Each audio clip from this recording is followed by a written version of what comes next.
Punto primero. Desde la unión de Peris y Fulo hasta la catástrofe de la Atlántida, hemos visto desprenderse un rico gajo de la gran familia del Oriente, China e Indias, para llegar al septentrión de aquel inmenso continente y se llevaban, bajo el nombre de un hombre, Peris, en fetiches y jeroglíficos, nombres de mundos que serían dioses. Sabéis que les fueron traídos por viajeros espirituales que venían a encarnar por justicia, que se saciaban de sus instintos y dejaban los conocimientos rudimentarios de los progresos de sus mundos. Sabéis también que todo se adapta al ambiente mayor y que el ambiente de la tierra era bárbaro, cruel y apasionado, producto de la fuerza bruta que aumentaba el goce de las pasiones. Y como es lógico que sucediera en esta familia que había sufrido en 3 mundos y tenía en sí los instintos animales de aquellos y de éste, se adaptó fácilmente a lo que recibió de los otros mundos, en lo material por supuesto. Al que tiene hambre muy vieja,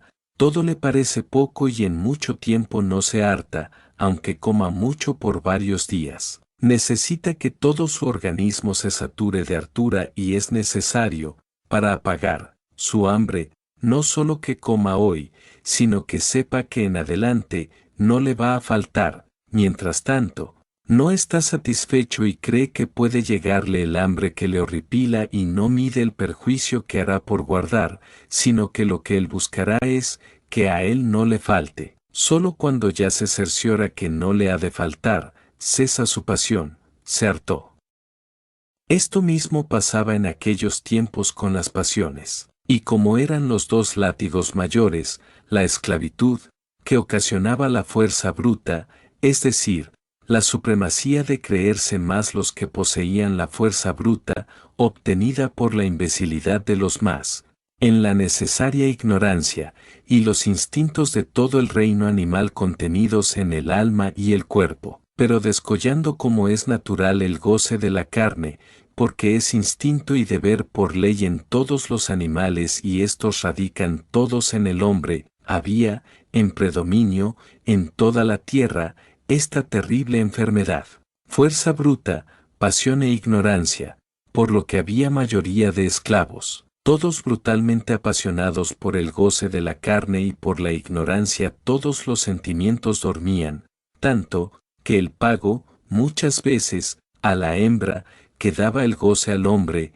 era la estrangulación u otra muerte. Es que la pasión es frenética y era y es patrimonio del más fuerte y del más astuto y este era indudablemente, el sacerdote. Por eso, la mejor ofrenda a sus dioses era la doncella y después los vencidos hijos de otros dioses. Pero todo esto cesaría después que llegara al grado máximo, porque haría despertar en la mujer el deseo de dominar al hombre su verdugo en todas las castas, por el sufrimiento y el amor de madre. Aprendería a hermosearse y el hombre lucharía por defenderla y saldría él también de ser esclavo en su persona, aunque lo sería por el trabajo. Pero el trabajo le enseñaría al hombre el progreso y se unirían en paz y mandarían al supremático.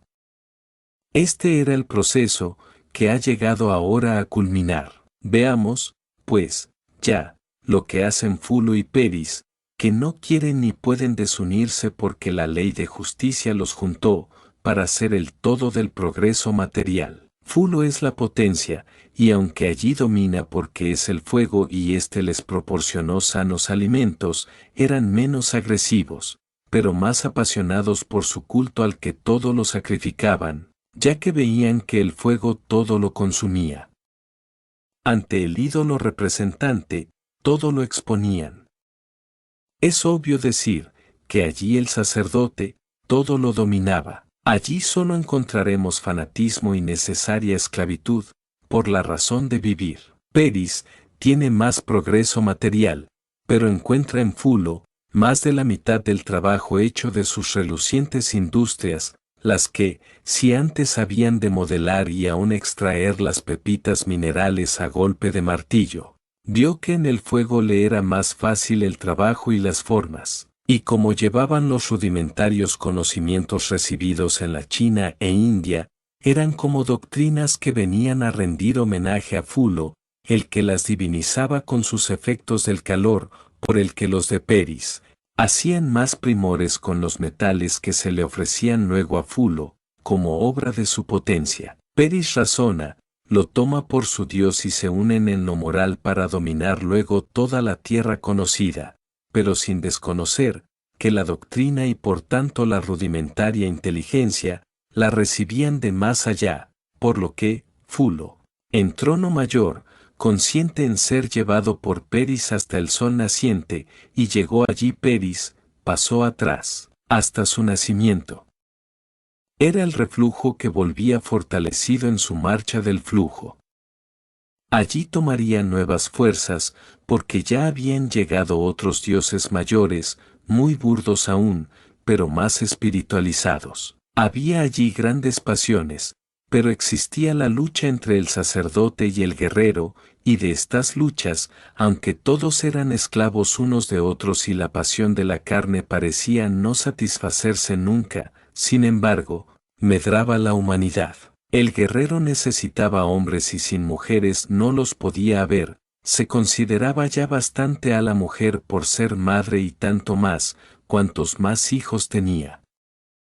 Primeros frutos que recibía la tierra de los visitantes del sistema solar, incluso de Neptuno, que luego dominaría en verdad la tierra. Malas son las pasiones, pero, benditas pasiones, que para satisfacerlas, hubieron de venir los rezagados de aquellos mundos, desde Venus a Neptuno y nos dejaron en la tierra la raíz de la familia, la semilla del progreso y, pusieron el jalón para las ciencias. Pues bien, Fulo es llevado por Peris, de trono en trono, y él también va triunfando unido a su potencia y luz y así, en la China y la India, donde empezaba la primer moral, que moral, pero, en fin, era el germen de la moral, pues se respetaba a la madre por los hijos que daba para la guerra y las doncellas para la concupiscencia de los dioses, o sea de los sacerdotes y guerreros. Aunque esto fue el principio de tantas desastrosas castas y clases, ya se encuentran juntos potencia fuego e industria por inteligencia, aunque solo fabricase dioses y armas y el germen de la moral, todo rudimentario, pero ya era una buena trinidad con la que aquellos niños barbudos empezarían a ser adultos traviesos. Y tanto fue, que desde las aguas del oriente donde ya se sentaba Fulo bajo el Krishna, hasta mucho más allá, hasta el mar del norte llegó su reflujo y su nombre y el Krishna llega hasta hoy, avergonzado sí en su historia, pero triunfante ya en su lucha. Y, entendedlo bien, hermanos míos, se llegó a la sabiduría, complemento de todas las ciencias y progresos, que han sido forzados a pasar por el crisol de su potencia y hoy, Peris, Fulo y Krishna ceden y se anulan, porque el que viene a vencerlos trae la luz del electromagno, que es el fuego original del que el Krishna salió y no se avergüenza por él, sino por la historia que los hombres le han dado por sus hechos bárbaros, cuya rebosadura son las piras de la Inquisición. Los hombres de la tierra son bárbaros, niños barbudos que todo lo rompen a cada momento, pero la justicia está sobre ellos. Esta no la cumplimentan, pero no la burlan. Llegó el flujo de la India a Egipto y obligó a establecerse el reflujo, para no parar ya, pero no solo es el vaivén de la ola, sino que en los dos puntos de partida, arañando, socavando, ganando la resistencia, hasta que logra romper barreras y extenderse por los declives y, del Egipto pasa al norte, y como allí estaban los niños más traviesos en los valles más ricos de la tierra, al llegar el Krishna, que ya forma una trinidad potente con Fulo y Peris y disfrutan de los beneficios que el Krishna encerraba, fue el desborde de la pasión, ya que allí parecía nada más que el Edén de la carne y allí fueran Dios y diosas los hombres y mujeres más pudibundos, hasta avergonzarse la tierra. La justicia velaba y el tiempo se cumplía. Los hombres no se acordaban de sus deudas al Creador, ni aun con la llegada de Krishna y el fuego y, poco a poco, por las guerras y el continuo sacrificio, fue sacando de aquellos valles la justicia divina a los más adelantados. A los niños que ya se hacían párvulos y les inspiraba a subir y poblar las montañas al norte y sur de lo que hoy es el África, que estaba dividido por un mar por medio, que era todo lo que son los conocidos desiertos de Sáhara y Libia, hasta el Mar Rojo, que elevándose su profundo lecho, envolvió los dos valles frondosos y, allí duermen los recuerdos de lo que dejo anotado como esencia de lo que fue, apareciendo a su vez las Américas, como dejé anotado atrás. Este hecatombe fue el gran aviso a la naciente conciencia de los del Krishna que en el dolor de su recuerdo, llamó el alma al espíritu. Pero, en conjunto, han pasado,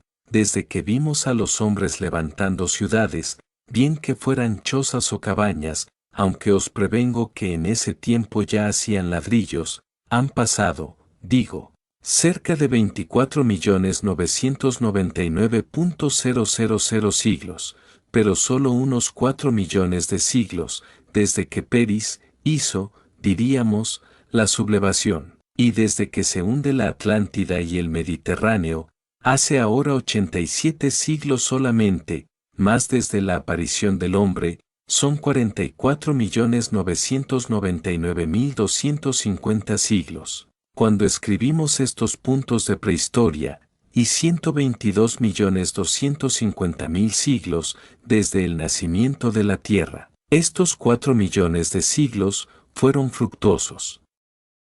Peris, con Fulo hizo primores y recuerdos pueden buscarse en el fondo del Nilo, en la Persia y más recientemente, en lo material, en la China e India. Pero aquí hay más antigua ciencia o doctrina o civilización, como queráis llamarla, pues solo era la semilla y, digo en propiedad, el germen de la civilización, porque la hecatombe va a arraigar, porque van a llegar otra vez los que dejaron los hombres de sus mundos, que los van a encontrar convertidos en dioses de todas clases y armas. Yo solo os voy a decir en este punto, que el Krishna es la representación de Peris y Fulo, donde se juntan moral o doctrina, industria o arte, con el fuego o potencia, y está representado por una imagen, así, dos trozos de madera muy dura, sujetados por sus centros por un clavo o tornillo, u otra cosa resistente, los fúlicos los sujetaban con colmillos de fieras y aún con huesos, de modo que abierto, forma una cruz con una manija en un extremo, con la que le daban vueltas rápidamente, untándolo de grasa y al girar largo rato a prisa, producía calor y al fin, fuego. Este era el Krishna, como figura, elevado aún hoy en la India como el mayor Dios, pero alrededor del cual la humanidad tomó la primera luz. ¿Es acaso un invento pequeño de aquellos tiempos?